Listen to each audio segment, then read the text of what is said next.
လာပါကွယ်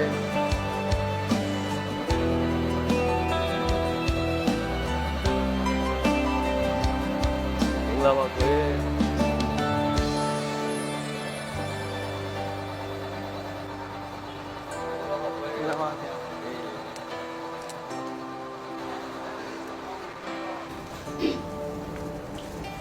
မလေးခဏလေးထိုင်ဆောင်နေအောင်နော်နောက်ပြီးကျန်ဘောလာလိမ့်မယ်နော်အမသင်တန်းသုံးခုပြီးသွားပြီ MEA ကိုလည်းမကြသေးခင်ကမှပြီးထားဒီကုမ္ပဏီမှာဆိုရင် salary ကိုအဲ့လက်လောက်မှန်းထားအမအဲ့လောက်ရမှဒီမှာအလုပ်လုပ်နိုင်တယ်။ကောင်းတယ်မှာကျွန်တော်လည်းသင်တန်း3ခုလောက်တက်ထားတယ်။ salary လည်းအဲ့လောက်ပဲမှန်းထားတယ်မှာ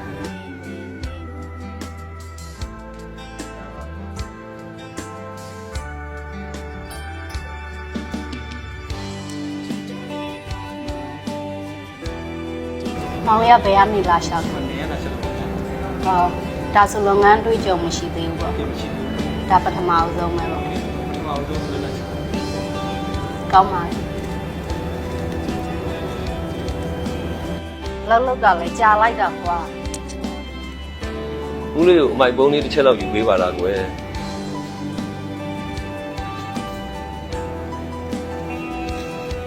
အေးကျေးဇူးပါသားကြီး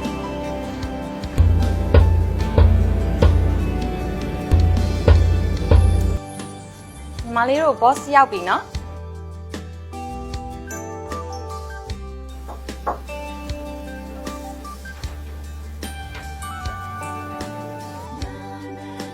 မင်္ဂလာပါ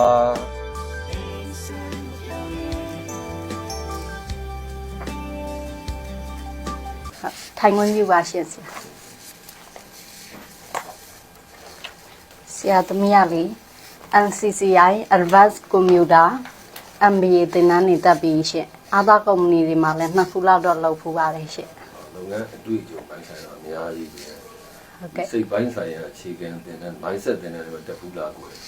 အဲ့လိုမျိုးတော့မတက်ဖူးသေးပါဘူးရှင်အေးပြန်အကြောင်းပြန်ပေးမယ်နော်ဟုတ်ကဲ့ရှင်ကျွန်တော်လုပ်ငန်းတွေ့ကြုံနေဆိုရင်ကျွန်တော်8လက်လောက်ရရင်လုပ်နိုင်ပါတယ်ချက်သိမ်းပြောတာပေါ့နော်ဟုတ်ကဲ့အေးဒီပြန်အကြောင်းပြန်ပေးမယ်နော်ဟုတ်အကျိုးစားပါစိတ်ပိုင်းဆိုင်ရာလေးတွေ့တယ်ရှိအောင်နော်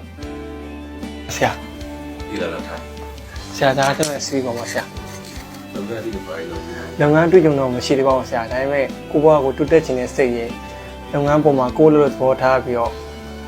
စိတ်နဲ့ပြီးတော့လုပ်ခြင်းနဲ့စိတ်ရောက်အလုပ်အရှက်ပါဆရာ congratulation ကွာကဲပါဆရာလူမတော်သေးဘူးနဲ့လူကောင်းနေတာဆိုရင်တန်ဖိုးရှိတဲ့လူတယောက်ပဲကွာကြိုးစားပါ fighting ဟုတ်ကဲ့ဆရာဟုတ်ကဲ့ဆရာ